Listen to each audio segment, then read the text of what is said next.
Chapter 28. It was clear that I must repair to our town next day, and in the first flow of my repentance, it was equally clear that I must stay at Joe's.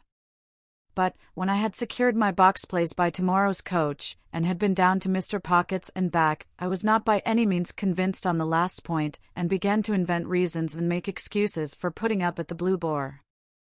I should be an inconvenience at Joe's, I was not expected, and my bed would not be ready, I should be too far from Miss Havisham's, and she was exacting and mightn't like it.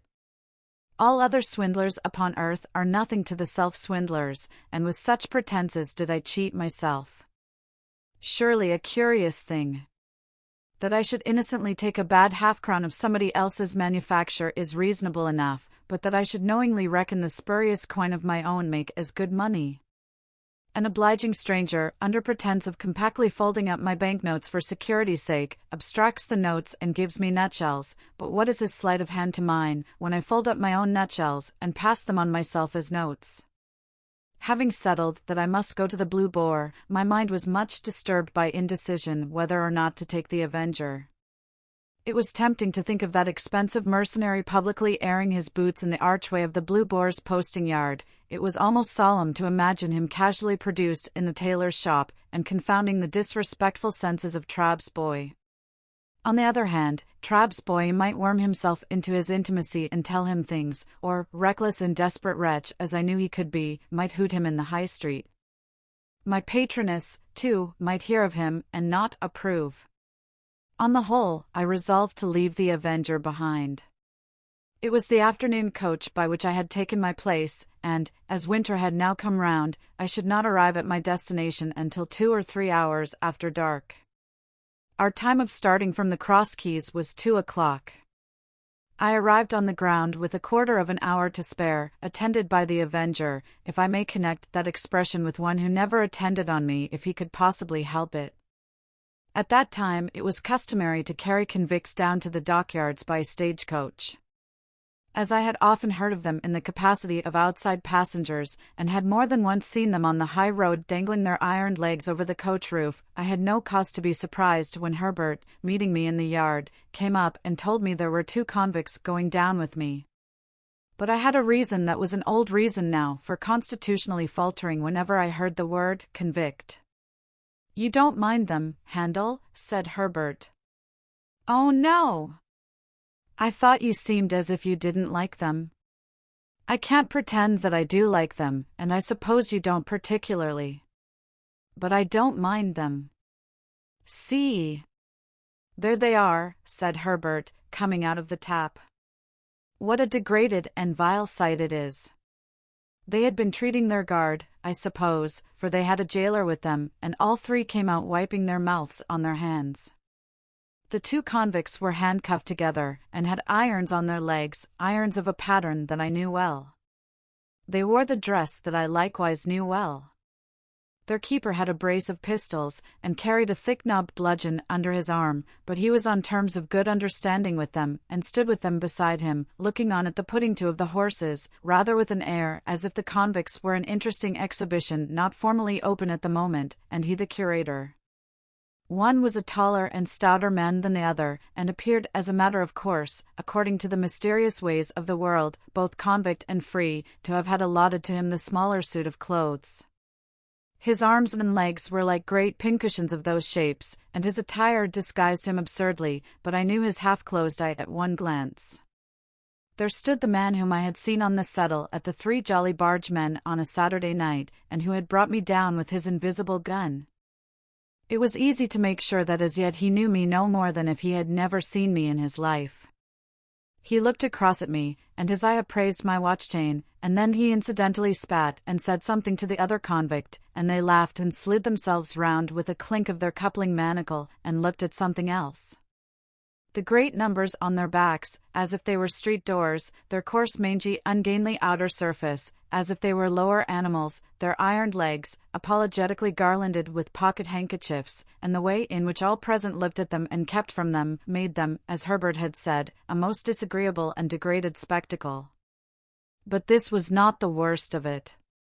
It came out that the whole of the back of the coach had been taken by a family removing from London, and that there were no places for the two prisoners but on the seat in front behind the coachman. Hereupon, a choleric gentleman, who had taken the fourth place on that seat, flew into a most violent passion, and said that it was a breach of contract to mix him up with such villainous company, and that it was poisonous, and pernicious, and infamous, and shameful, and I don't know what else. At this time the coach was ready and the coachman impatient, and we were all preparing to get up, and the prisoners had come over with their keeper, bringing with them that curious flavour of bread poultice, baize, rope yarn, and hearthstone, which attends the convict presence. "Don't take it so much amiss, sir," pleaded the keeper to the angry passenger, "I'll sit next you myself. I'll put 'em on the outside of the row. They won't interfere with you, sir. You needn't know they're there." "And don't blame me," growled the convict I had recognized. "I don't want to go. I am quite ready to stay behind. As far as I am concerned, anyone's welcome to my place." "Or mine," said the other, gruffly. "I wouldn't have incommoded none of you, if I'd had my way." Then they both laughed, and began cracking nuts, and spitting the shells about, as I really think I should have liked to do myself, if I had been in their place and so despised. At length, it was voted that there was no help for the angry gentleman, and that he must either go in his chance company or remain behind. So he got into his place, still making complaints, and the keeper got into the place next him, and the convicts hauled themselves up as well as they could, and the convict I had recognized sat behind me with his breath on the hair of my head. "Goodbye, Handel," Herbert called out as we started. I thought what a blessed fortune it was that he had found another name for me than Pip. It is impossible to express with what acuteness I felt the convict's breathing, not only on the back of my head, but all along my spine. The sensation was like being touched in the marrow with some pungent and searching acid. It set my very teeth on edge. He seemed to have more breathing business to do than another man, and to make more noise in doing it, and I was conscious of growing high-shouldered on one side, in my shrinking endeavors to fend him off. The weather was miserably raw, and the two cursed the cold. It made us all lethargic before we had gone far, and when we had left the halfway house behind, we habitually dozed and shivered and were silent. I dozed off, myself, in considering the question whether I ought to restore a couple of pounds sterling to this creature before losing sight of him, and how it could best be done. In the act of dipping forward as if I were going to bathe among the horses, I woke in a fright and took the question up again. But I must have lost it longer than I had thought, since, although I could recognize nothing in the darkness and the fitful lights and shadows of our lamps, I traced marsh country in the cold damp wind that blew at us. Cowering forward for warmth and to make me a screen against the wind, the convicts were closer to me than before. The very first words I heard them interchange as I became conscious were the words of my own thought, 2 1-pound notes. "How did he get 'em?" said the convict I had never seen. "How should I know?" returned the other. "He had 'em stowed away somehows. Give him by friends, I expect." "I wish," said the other, with a bitter curse upon the cold, "that I had 'em here." 2 1-pound notes, or friends? 2 1-pound notes. I'd sell all the friends I ever had for one, and think it a blessed good bargain. "Well, so he says?" "So he says," resumed the convict I had recognized. "It was all said and done in half a minute, behind a pile of timber in the dockyard. You're going to be discharged?" Yes, I was. Would I find out that boy that had fed him and kept his secret, and give him them 2 1-pound notes? Yes, I would. And I did. "More fool you," growled the other. "I'd have spent 'em on a man, in wittles and drink. He must have been a green one." "Mean to say he knowed nothing of you?" "Not a ha'porth. Different gangs and different ships. He was tried again for prison breaking, and got made a lifer." "And was that, honor, the only time you worked out, in this part of the country?"